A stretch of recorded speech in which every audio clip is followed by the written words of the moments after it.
Hello student, welcome to my channel Satyug maths.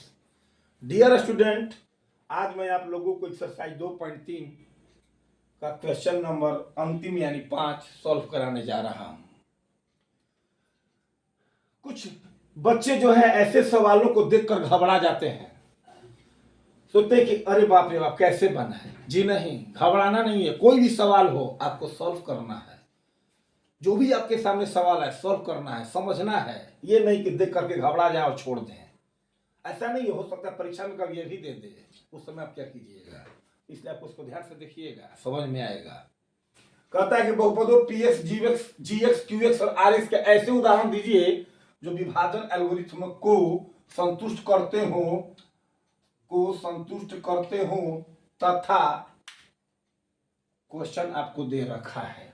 तो इसको पहले समझा जाए। पीएक्स का मतलब क्या होता है? जिसमें भाग दिया जाए। जीएक्स का मतलब जिससे भाग दिया जाए। क्यूएक्स का मतलब भागफल। आरएक्स का मतलब शेषफल। यानी जिसमें भाग दिया जाए पीएक्स यानी भाज्य हो गया, जिससे भाग दिया जाए जीएक्स यानी भाजक हो गया, जो आता है भागफल वो क्यूएक्स हो गया, और जो शेष में बच जाता है शेषफल वो हो गया आरएक्स। आपके इन्हीं जो पीएक्स जीएक्स क्यूएक्स और आरएक्स हैं, उदाहरण आपको लेना है जो विभाजन एल्गोरिथ्म को संतुष्ट करते हो। जो ये ऑप्शन दिया हुआ है, ऑप्शन नहीं कहिए, जो आपका जो क्वेश्चन दिया हुआ है इसके अकॉर्डिंग आपको संतुष्ट करना है। इसके उदाहरण लेकर यानी एग्जाम्पल लेकर। तो विभाजन एल्गोरिथ्म वही जो हम लोग पढ़ते थे, यूक्लिड विभाजन, भाज्य बराबर भाजक गुने भागफल प्लस क्या चीज शेषफल, वही चीज है। उसी का प्रयोग करना है, और उसी का प्रयोग करके ऐसे उदाहरण दीजिए जिसमें आपका घात पीएक्स यानी पीएक्स का घात और क्यूएक्स का घात क्या आ जाए, सेम आ जाए, इक्वल आ जाए। जैसे मान लीजिए कोई भी क्वेश्चन है 3x² + 5x + 7 और 2x² + 3, क्या बता सकते हैं दोनों के घात सेम है? जी हैं, क्योंकि इसका भी घात मतलब क्या चीज, बहुपद का जो सबसे बड़ा पावर हो। सबसे बड़ा पावर 2 है तो घात 2 हो गया। इसका सबसे बड़ा पावर 2 है जिसका भी घात क्या हो गया, 2 हो गया। तो आपको ऐसे ही उदाहरण लेना है जिसमें भाज्य का घात और भागफल का घात क्या आ जाए, सेम आ जाए। और उदाहरण जो आप लीजिएगा तो और भी आपके मित्र होंगे, अगर वो भी क्वेश्चन को अच्छी तरह समझ गए होंगे तो भी उदाहरण लेकर के बना सकते हैं। और भी दोस्त होंगे वो भी बना सकते हैं। तो इसमें क्या होता है कि आप लोगों का आंसर शायद न मिले, क्योंकि आपका अपना माइंड है, उसका अपना माइंड है, यहां तक कि आपके किताब से आंसर भी नहीं मिले। लेकिन प्रक्रिया अगर सही है तो कोई गलत नहीं है। बस इस बात को ध्यान देना है। इसके आंसर अलग अलग हो सकते हैं। अगर आपके 10 मित्र हैं, 10 मित्र भी बनाएंगे तो इसके आंसर अलग अलग हो सकते हैं। आंसर भी आपके अलग हो सकते हैं। बस आपको समझना है। तो समझना क्या है कि आपको पीएक्स जीएक्स क्यूएक्स और आरएक्स, आप ऐसा उदाहरण लीजिए कि जो पीएक्स का घात और क्यूएक्स का घात क्या आ जाए, बराबर आ जाए। बस तो आपके विभाजन एल्गोरिथ्म क्या हो जाएंगे, संतुष्ट हो जाएंगे। तो देखिए सॉल्व कराते हैं पहला क्वेश्चन आपको हम। तो हमने बताया कि क्या होता है विभाजन एल्गोरिथ्म, यानी यूक्लिड विभाजन भाज्य बराबर भाजक गुने भागफल प्लस शेषफल। तो भाज्य को हम बताए हैं px, भाजक को बताया मैंने gx, गुने भागफल को बताया मैंने qx, और शेषफल को मैंने बताया क्या चीज, rx। ठीक, अब आप सोचिए कि क्या ऐसा उदाहरण लें, क्या ऐसा काम करें कि px जो है इसका घात और इस qx का घात बराबर आ जाए। तो ऐसे सवाल कभी भी px के घात और qx के घात बराबर लाना हो तो आपने पहले अपने चॉइस से qx कुछ भी ले लीजिए, आपकी जो इच्छा करे वो ले लीजिए। क्यूएस का मान खुद ले लीजिए आप अपने मन से। तो हमने मान लिया क्यूएस का मान ले लिया x² + 2 ले लिया। क्यूएस का मान आपको खुद से लेना है, और जीएक्स यहां कभी भी रहेगा तो उस टाइम आपका अचर होगा। यहां जीएक्स कभी भी अचर यानी 1 से लेकर के इनफाइनाइट तक यहां अचर संख्या ही देना पड़ेगा, क्योंकि इससे जब हम गुना करें तो जो मेरा ये पीएक्स निकलेगा तो पी एक्स का भी घात वही आने लगेगा जो क्यू एक्स का घात होगा। अगर यहाँ चर में ले लेते हैं तो चर में गुना कीजिएगा तो एक्स क्यू या एक्स फोर आने लगेगा, तो पी एक्स का मान निकलने लगेगा। उसमें पी एक्स का घात और क्यू एक्स का घात सेम नहीं हो सकता है। देखिए बहुत हम आप लोग को सावधानी पूर्वक समझा रहे हैं, इसको समझने का प्रयास कीजिएगा। कहते हैं ना कि टीचर लोग भी घबरा जाते हैं, तो इसको समझना होगा आपको। तो क्यू एस का मान आप कुछ भी ले सकते हैं, कुछ भी ले सकते हैं, लेकिन जी एस का मान कभी भी होगा तो आपका क्या होगा, अचर होगा। ऐसा नहीं कि एक्स स्क्वायर प्लस 2 मैंने लिखा है तो आप कुछ भी लिख सकते हैं, क्यू में भी लिख सकते हैं, लेकिन जी एस कभी भी क्या रखिएगा, अचर ही रखिएगा।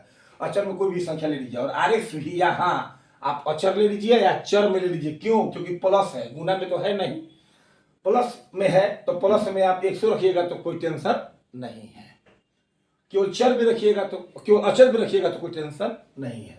तो आप यहाँ कुछ भी रख लीजिए। मान लीजिए हमने रख लिया एक्स प्लस 1, या कोई अंक यानी कोई अचर भी रख सकते हैं, कोई दिक्कत नहीं है, ठीक है। तो देखिए 4 से गुना कर दीजिए तो 4x स्क्वायर, अब प्लस 4 दूनी 8, अब प्लस में ये तो x प्लस 1 है ही, तो 4x स्क्वायर, अब प्लस x, अब प्लस 8 है, क्या हो गया 9, यानी आपका निकल गया क्या चीज, px। तो देखिए px आपका इतना हुआ, qx आपका इतना हुआ। तो px तो आपका आ गया, और qx आप कितना लिए थे, qx कितना लिए थे, तो भाई qx हमने लिया था x स्क्वायर प्लस 2। अब बताइए इसका घात लिखेंगे तो क्या होगा, इसका घात सबसे बड़ा पावर 2 है तो इसका घात 2 हो गया, और इसका घात लिखना चाहेंगे इसका हम, तो सबसे बड़ा पावर 2 है तो क्या हो गया 2। अब देखिए दोनों का घात सेम है तो हम कह सकते हैं ना कि घात px बराबर क्या चीज, घात qx, यानी ये दोनों मान जो है आपकी इस पहले क्वेश्चन को क्या करते हैं, संतुष्ट करते हैं। समझ में आ गई बात? तो वीडियो को पॉज करके आप इससे नोट कर लीजिए, ठीक है। तो हम आज इसके बाद दूसरा क्वेश्चन जो है हम सॉल्व कराने जा रहे हैं, ठीक है।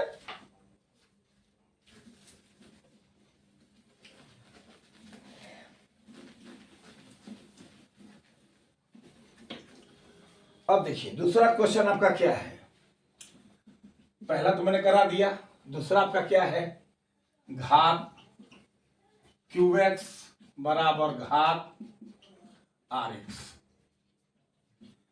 चाहे छोड़ी ना, क्वेश्चन तो है ही, हम दूसरा यहाँ सब लिख दे रहे हैं, दूसरा सॉल्व कराने जा रहे हैं, क्वेश्चन तो है ही आपके पास। तो देखिए वही फॉर्मूला लगाएंगे, px बराबर भाज्य बराबर भाजक गुने भागफल और प्लस शेषफल, ये चीज तो मैंने बता ही दिया आपको। तो यहाँ क्या कहता है कि घात qx और घात rx, यानी qx का घात और rx का घात सेम हो जाना चाहिए। qx का घात और rx का घात सेम, यानी कि भागफल का घात और शेषफल का घात क्या होना चाहिए, सेम होना चाहिए। ये भी कोई टेंशन की बात नहीं है। तो आप यहाँ पर देखिए qx आप कुछ भी ले लीजिए, qx आप कुछ भी ले लीजिए। मान लीजिए हमने qx ले लिया,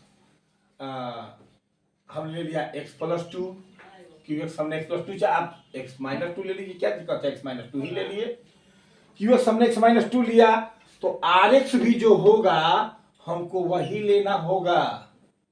qx अगर आपने x माइनस 2 लिया तो rx, क्योंकि दोनों का घात सेम है, दोनों का घात सेम लाना है आपको, तो यहाँ x प्लस 2 ले लीजिए या x प्लस 1 ले लीजिए, क्या दिक्कत है। और gx के जगह आपकी मर्जी, यहाँ आप gx के लिए कोई ये नहीं है पाबंदी कि आप अचरे लीजिए, कुछ भी ले लीजिए, कोई फर्क पड़ने वाला नहीं है, क्योंकि qx का घात मेरा यहाँ 1 आएगा और rx का घात मेरा क्या आएगा, 1 ही आएगा। तो आप gx कुछ भी ले लीजिए, यहाँ कोई टेंशन वाली बात नहीं है। तो हमने मान लीजिए इसका x प्लस 2 ले लिया, क्या दिक्कत है। तो x प्लस 2 यानी यहाँ बीच में सॉरी इंटू है, तो a plus b into a minus b, formula a square, x का स्क्वायर एक्स स्क्वायर, अब माइनस बी स्क्वायर, तो 2 का स्क्वायर तो 2 दूनी का 4, अब प्लस में आपका x प्लस क्या हो गया 1, एक्स स्क्वायर प्लस एक्स, अब माइनस 4 में से गया तो क्या हो गया -3, ये px निकल गया आपका। तो खैर px से तो हमको लेना देना है नहीं, हमको घात qs और घात rx चाहिए। तो घात qx मेरा कितना गया, नहीं सॉरी qx कितना गया मेरा, qx कितना लिए थे x माइनस 2, और rx मैंने कितना लिया x प्लस 1, और दोनों का देखिए घात, इसका घात क्या आएगा आपका, तो पावर 1 छिपा हुआ है 1 हो गया, इसका घात आपका जो है इसका भी घात 1 है तो 1 ही हो गया, और ये भी आपका क्या हो गए, संतुष्ट कर दिए। तो इसमें तो कोई टेंशन वाली बात ही नहीं था। क्यूएस अपने मन से कुछ भी रख दिया, और जो क्यूएस का घात होगा, मान लिया आपने एक्स स्क्वायर लिया होता तो आर एक्स वाला भी घात क्या लेते आप, स्क्वायर वाला ही लेते हैं। एक भागफल वाला घात अगर एक्स क्यू लेते हैं तो यहाँ भी क्या लेते हैं, एक्स क्यू लेते हैं। और जीएक्स के लिए कोई पाबंदी नहीं है, कोई टेंशन ही नहीं है। तो बात तो समझ में आ गया होगा, या आप समझने का प्रयास कर रहे होंगे, या एक दो बार देखेंगे तो आपको भली भांति समझ में आ जाएगा। अब आपका देखिए और तीसरा क्वेश्चन, अब आपका तीसरा है कि ये भी देख लीजिए, तीसरा घात आर एक्स बराबर 0। ये तो सबसे आसान है, सबसे आसान है। देखिए फॉर्मूला वही लिखिए, पी एक्स बराबर G X into Q X अब प्लस क्या चीज आर एक्स। तो पी एक्स बराबर G X into Q X plus R X. हमको आर एक्स का घात जो है 0 लाना होगा। तो क्या करना है भाई, कुछ नहीं, आर एक्स की जगह कोई अचर संख्या ले लीजिए, 2 3 4 5 6 कुछ भी ले लीजिए, ले लीजिए 5। क्या इसका घात 0 नहीं होगा? मैंने बताया था ना कि अचर संख्या का घात क्या होता है, 0। तो शेषफल कह रहा है, जो आर एक्स शेषफल है, शेषफल का घात 0 होना चाहिए। तो शेषफल हमने 5 ले लिया। अब आपकी मर्जी, जी एक्स क्यू एक्स कुछ भी ले लीजिए, कुछ भी ले लीजिए, हमको तो सिर्फ इसको संतुष्ट करना है ना भाई। हमने संतुष्ट कर दिया, कोई भी अचर संख्या ले लिया। अब यहाँ कुछ भी रख दीजिए, एक्स प्लस 1 और इंटू यहाँ रख दीजिए एक्स माइनस 1। क्या दिक्कत है? कोई दिक्कत नहीं है। Plus b into a minus B, A square और माइनस बी है आपका 1 का स्क्वायर 1, अब प्लस क्या चीज 5, एक्स स्क्वायर माइनस प्लस क्या हो गया 4। आपका ये क्या निकल गया, पी एक्स। तो पी एक्स निकल गया, जी एक्स मालूम है, क्यों पी एक्स आपका आ गया एक्स स्क्वायर प्लस 4, और जी एक्स आपका है ही, क्यू एक्स है ही, और आर एक्स हो गया आपका 5। तो हमको तो सिर्फ घात आर एक्स बराबर 0 चाहिए। तो आर एक्स बराबर मेरा आया, आर एक्स तो हमने 5 लिया ही है, और इसका घात मेरा क्या हो गया 0। तो ये संतुष्ट कर जाते हैं। तो ये कोई भाष्ट नहीं थे, बहुत आसान थे। आपको समझना है, 2 3 4 बार वीडियो प्ले करके देखिएगा, आपको आसानी से समझ में आ जाएगा। Thank you so much.